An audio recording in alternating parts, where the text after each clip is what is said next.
একটি চাইনিজ কুড়াল দিয়ে কুপিয়ে হত্যা করে। 3 পাতা ঘুমের ওষুধ ওই তরকারির সাথে মিশ্রিত করে 7 জনকে হত্যা ও একজনকে গুরুতর জখমের ঘটনা ঘটে। এমভি আল বাখেরা জাহাজে 7 জনকে হত্যা ও একজনকে গুরুতর জখমের ঘটনা ঘটে। উক্ত ঘটনা বিভিন্ন প্রিন্ট ও ইলেকট্রনিক মিডিয়া ও সামাজিক যোগাযোগ মাধ্যমে প্রচারিত হলে তা সারা দেশব্যাপী ব্যাপক চাঞ্চল্যের সৃষ্টি করে।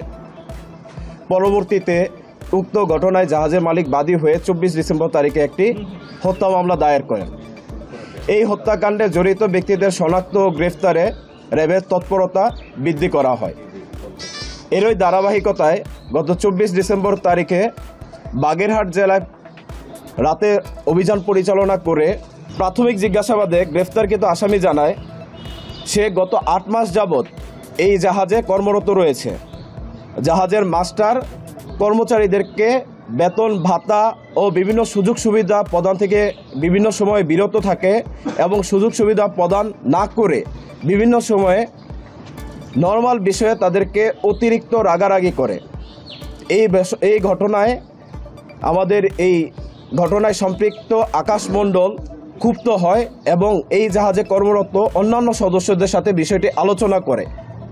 তবে আসামি দেয়া তথ্য মতে এই জাহাজে কর্মরত অন্যান্য যে কোনো সদস্য যখন কোনো রকম তাদের অধিকার নিয়ে কথা বলতে চায় তাদেরকে কোনো ধরনের বিচার বিবেচনা না করেই জাহাজ থেকে বিতাড়িত করা হয়, এমনকি তাদের বেতন ভাতাও প্রদান করা হয় না।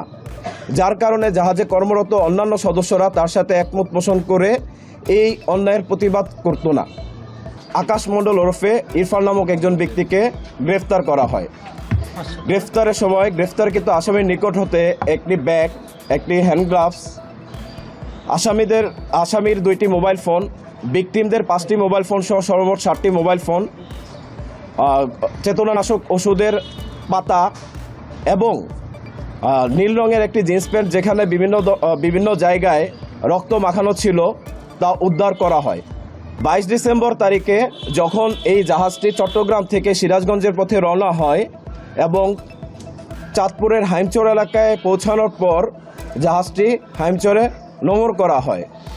নোঙরকালীন সময়ে জাহাজে ভিকটিম যিনি বর্তমানে বেঁচে আছেন জুয়েল এবং এই আসামি আকাশ মণ্ডল ওরফে ইরফান, তারা 2 জন জাগ্রত অবস্থায় ছিল। দুপুরের খাবার খাওয়া শেষ করে যখন এই জাহাজের বাবুর্চি রানা রাতের খাবার রান্না করে তখন রাতের খাবারের তরকারিতে এই গ্রেফতারকৃত আসামি সে আমাদেরকে জানায় সে নিজে রান্নাঘরে প্রবেশ করে এবং 3 পাতা ঘুমের ওষুধ ওই তরকারির সাথে মিশ্রিত করে। ঘুমের ওষুধ সেবনের ফলে ওষুধের সাথে এই খাবার সেবনের ফলে জাহাজের বাকি যে সদস্যরা ছিল তারা খাবার গ্রহণ করে এবং পরবর্তীতে নিজ নিজ কেবিনে শুয়ে পড়ে। গ্রেফতারকৃত আকাশ মণ্ডলের মধ্যে ক্ষোভের সৃষ্টি হয় এবং এই ক্ষোভ থেকেই সে পরিকল্পনা করে তার এই মাস্টারকে উচিত শিক্ষা দিবে।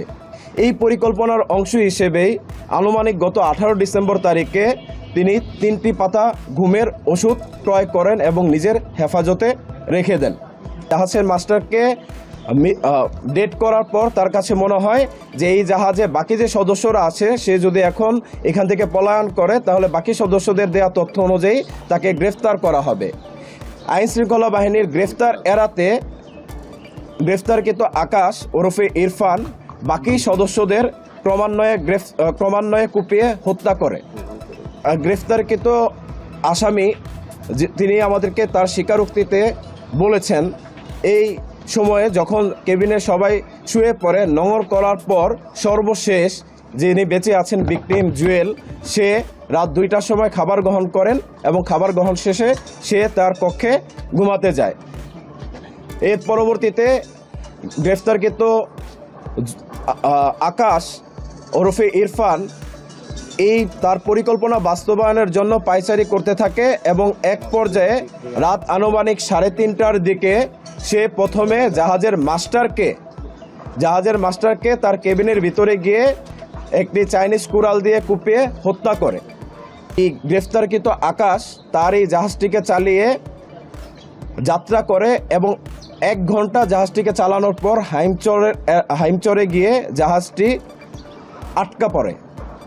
পরবর্তীতে একটি মাঝির নৌকার দ্বারা সে চরে গিয়ে অবস্থান করে এবং সেইখান থেকে আত্মগোপনে চলে যাওয়ার উদ্দেশ্যে বাগেরহাটে গমন করে।